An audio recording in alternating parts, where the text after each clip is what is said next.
यहाँ चाहिँ मम्मीले यस्तो खालको बनाउँदै हुनुहुन्छ। यस्तो धेरै चिजहरू बुन्नुहुन्छ। यो चाहिँ के बुन्नु भएको आमै? कुर्सीमा राख्ने कुर्सीमा राख्ने? र कुर्सीमा छिर्ने। यस्तो कतिवटा बनिसक्नु भयो? अस्ति कतिवटा 6टा दिदी र फौजीहरूले लग्यो। अनि यहाँ 3टा छ। अनि त्यसले नपुगेर यहाँ फेरि 3टा थप हिजो बुनिसकेको छु।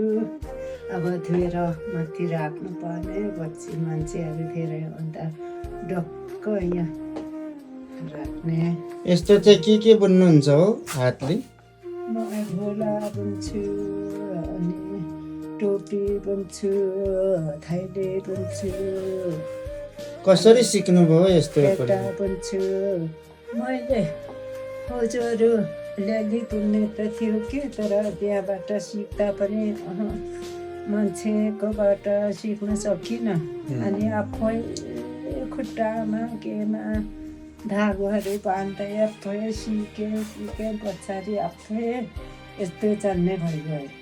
अनि फेरि बुन्दै थियो, टोपीहरू बुन्नु, फेटाहरू बुन्नु। अनि यस्तो स्वेटर के चाहिँ बुन्नु आएन है। कहिलेदेखि बुन्न थाल्नुभयो? कति भन्दा लगभग 15 वर्षदेखि। अनि फेरि बुन्नु छोडेको थिएँ मैले टिका लागेर।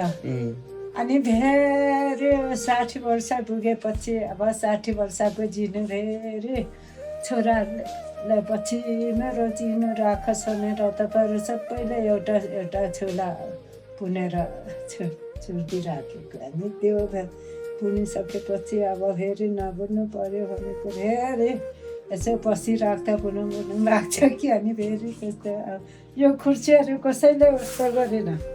अनि यसो सम्झिँदाखेरि है मान्छेहरू यसरी यस्तो बिछाउने पनि राखेर बिछाउँदाखेरि राम्रो हुन्छ भनेर त्यो सम्झना आयो।